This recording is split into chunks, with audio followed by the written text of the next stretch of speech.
Приятели, здравейте! В днешния епизод за българска образователна кибернетика ще отговорим на въпроса: курсът по бизнес, организиране и структуриране върши ли някаква практическа работа или е само теоретичен? Това е много хубав въпрос, който между другото ми зададе един приятел. Както той самия каза, докато бях менеджер на 5 човека, мислех, че съм най-добрият менеджер на 5 човека в света, но откакто колегите станаха 10 на брой, ми е много трудно да организирам процесите и той ми звънна и казва: виждам го този курс, знам, че тези неща ти ги знаеш. Проблема е, че аз ги знам тези неща като теми в курса, обаче не съм сигурен, че ще мога да ги приложа. Тоест, благодарение на курса ще мога да ги приложа, защото вика мен това ми трябва, да се реша проблемите в организацията. И аз му казах: сър, поемам пълен ангажимент. Както знаеш, нашите курсове така са направени, че ако случайно не си доволен, след края на курса можеш да вземеш парите. Така че някакво губиш. Ще обърна специално внимание, не че специално, аз обръщам на всички курсисти, но ще ти помога да го внедриш заедно с колегите, другите мои колеги от българска образователна кибернетика. Той най-вероятно ще направим подкаст с него скоро, защото минаха 4 седмици, мисля, че откак сме почнали да работим по бизнес организирането и структурирането на неговата компания. И нещата са коренно различни. Това е човек, който така доста години има такъв бизнес, какъвто има. И от последните видеа ми каза: сър, жена ми ще се обади скоро. Викам: за какво? Той каза: ти благодари. Викам: що? Защото той преди това, няколко години назад, е имал 7-дневна работна седмица, която почва към 6 часа сутринта и завършва към 10 вечерта. И както той самия се изрази, вика: децата си ги виждах само спящи.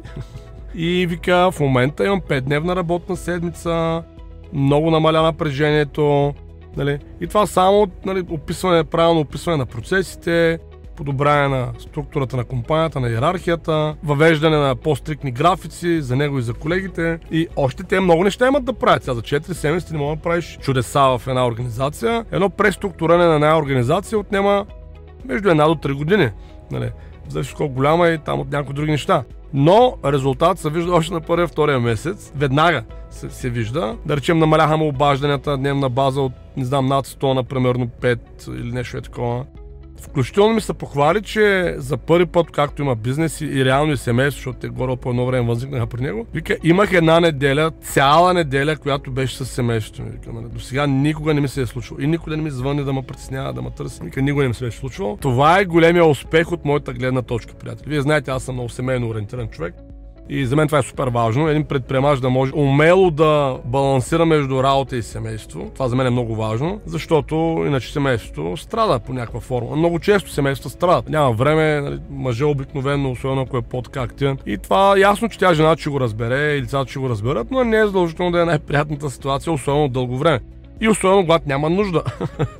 Когато нещата могат всъщност да се подредят. Така че колегите нека сложат един линк в описанието към нашия курс по бизнес, организиране и структуриране и един линк за безплатна консултация, ако искате с някой наш колега. Гарантирам ви, че ще бъдете много доволни.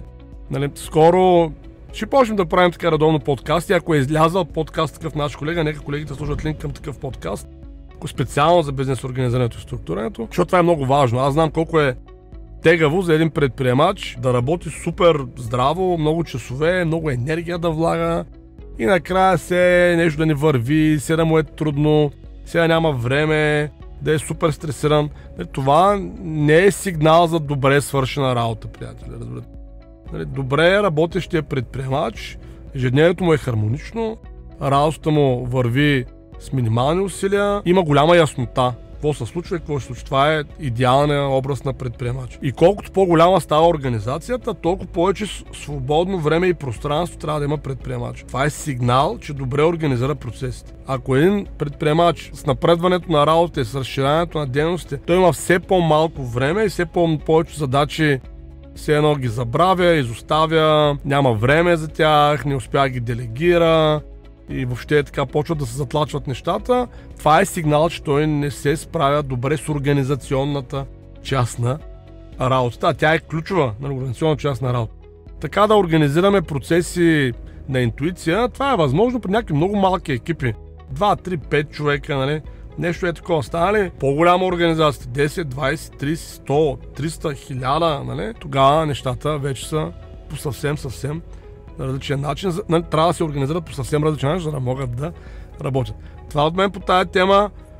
Атакувайте, записвайте за безплатни консултации, защото това, че ще го направите, тази безплатна консултация евентуално записването за нашия курс е възможно да промени тотално целия ви живот за десетилетия напред. И не носите никакъв финансов риск. Ако случайно аз съм ви подвел или по някакъв начин това не е било за вас, ще ви върнем през след края на курса. Какъв е проблема?